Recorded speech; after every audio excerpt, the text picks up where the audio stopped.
In a letter to Governor Dalton, Moody accuses the administration of wasting taxpayer money for the purchase of expensive state vehicles and says the state will extravagantly waste fuel.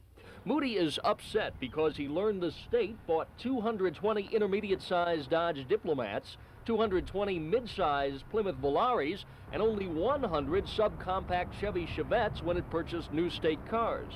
In comparison, the state of Maryland at the same time bought 332 Chevettes for use as state vehicles.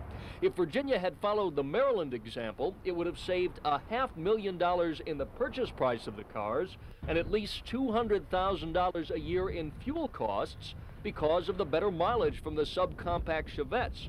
Although other localities feel it wise to put employees in the smallest vehicle that will do the job, that apparently is not the case in Virginia. And Moody has asked the Dalton administration to reconsider its position and purchase smaller, more economical automobiles in the future.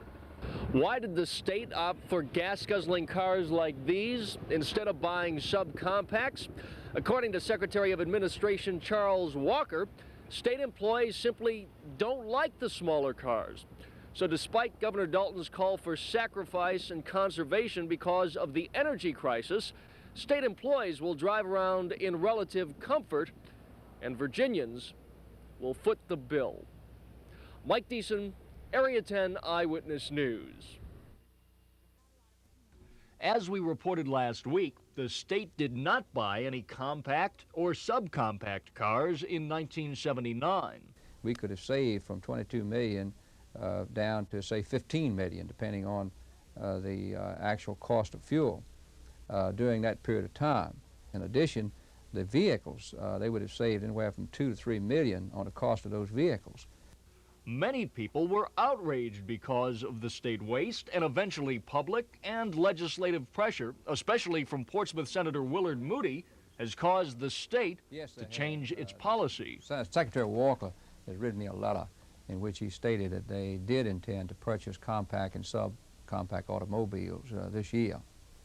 Moody says the Dalton administration made a bad mistake when it initially decided not to buy the smaller cars in order to satisfy state employees who said they wanted to drive more comfortable cars than compacts. I was absolutely amazed that a state official would make a statement that they were concerned with the fact that employees wanted to drive around in large, comfortable automobiles. I think that's ridiculous when you consider the taxpayers are paying for this. According to Moody, this is one instance where government is being responsive to citizen demands.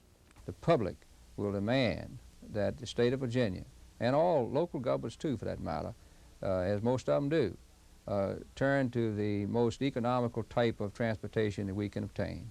Mike Deason, Area 10 Eyewitness News, Portsmouth.